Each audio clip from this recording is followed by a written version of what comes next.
Master बादल सिंह बोस साहब। आज का समापन उद्घोषण आप रखेंगे, इसके बाद हम सभ्य सत्ता कर आज की वेबिनार का समापन करें।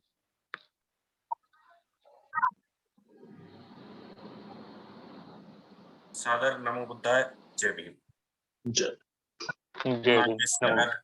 तथागत गौतम बुद्ध, बोधिसत्व बाबा साहब, बहुजन समाज में जन्मे सभी संतों, महापुरुषों, गुरुओं को सादर नमन करते हुए हमारे संस्था के राष्ट्रीय अध्यक्ष महोदय, संस्थापक जी और सभी राज्यों से जुड़े हुए प्रदेश संयोजकगण, माननीय उपाध्यक्ष जी और सभी जवाबदार साथियों को सादर नमो बुद्धाय। जय भीम।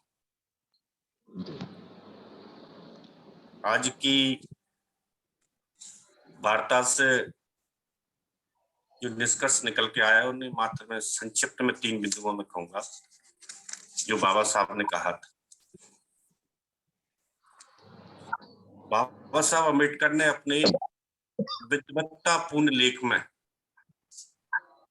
जो जाति भेद का उच्छेद में अंकित है, उन्होंने स्पष्ट किया है कि सामाजिक, आर्थिक, राजनीतिक क्षेत्र की सबसे बड़ी बाधा जाति व्यवस्था है। इस समस्या से निपटे बगैर किसी भी क्षेत्र में सफलता की उम्मीद करना मूर्खता है।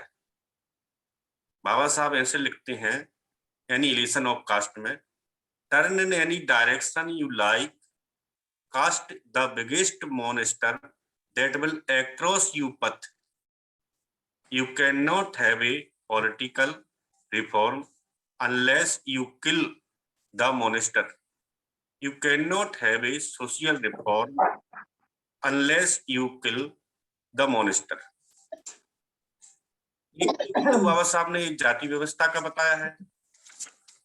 दूसरा, इसी व्यवस्था से निकलकर एक और बाबा साहब ने संकेत रखा है कि भारत में जो मुसलमान, ईसाई, बौद्ध या अन्य धर्मावलंबी दिखाई पड़ते हैं, जिन्हें हम माइनॉरिटीज के रूप में देखते हैं, वे आसमान से नहीं आए हैं या अन्य किसी देशों से नहीं आए हैं। वह इसी व्यवस्था से, चातुर्य वर्ण की जाति व्यवस्था से प्रताड़ित लोगों का जागरूक समूह समाधान और स्वतंत्रता के लिए अवसरों का लाभ उठाते हुए एक वर्ग के रूप में जो शोषण हुए थे उस शिकार से बचने के लिए दिखाई देते, उसी व्यवस्था में से निकलकर जो जागरूक हुए। अभी कम संख्या में क्यों हुए? क्योंकि ये पूर्ण वर्ग में जागरूकता नहीं ला पाए। जो व्यक्तिगत तौर पर जागरूक होते चले गए, वह व्यक्ति कम्युनिटी के रूप में दिखाई देते हैं। हम कम्युनिटी के रूप में दिखाई नहीं देते। क्यों नहीं देते? इसका भी कारण बाबा साहब ने लिखा है।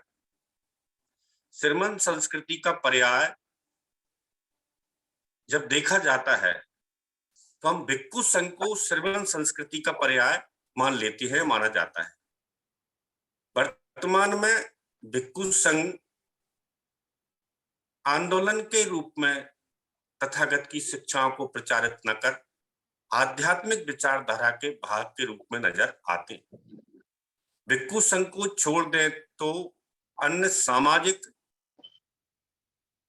धार्मिक, राजनीतिक संगठन भिक्खु संघ पर दोषारोपण जरूर करते हैं, लेकिन खुद क्या काम करते हैं इस कम्युनिटी को बढ़ाने के लिए यह खुद नहीं देखते।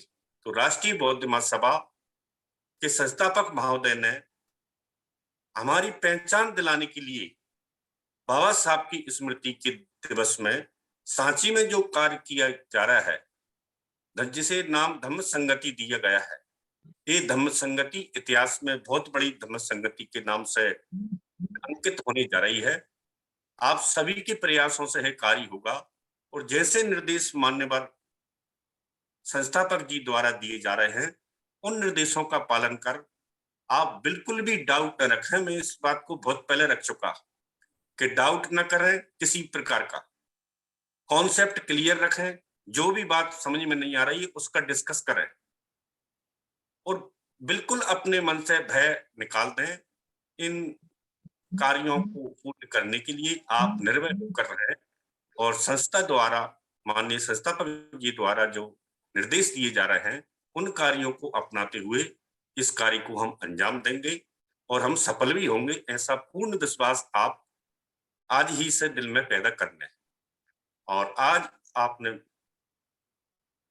बहुत अच्छे इस संबंध में अपने व्याख्यान रखे हैं। रीजनल्स लैंग्वेज में रहे हैं, कुछ साथियों को समझ में नहीं आए होंगे, जो साथी समझ पा रहे हैं उनको समझ में आए होंगे, लेकिन हम उद्देश्य उनका समझ सकते हैं कि इस व्यवस्था से सभी लोग सताए हुए हैं।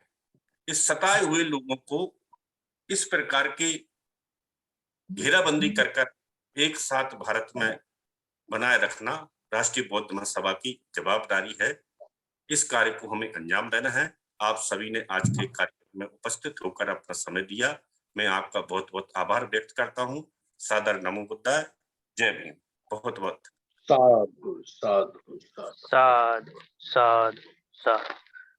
बहुत बहुत साधुवाद माननीय राष्ट्रीय कार्यकारी अध्यक्ष साहब, आपने बहुत ही अच्छी जानकारी हमारे बीच में साझा की और सभी प्रदेश के जो साथी जुड़े हुए हैं उन्होंने आपकी इस बात को सुना और गंभीरता से इस बात पर सभी साथी अमल भी करेंगे। तो मैं सभी का बहुत बहुत धन्यवाद करता हूं और आज की इस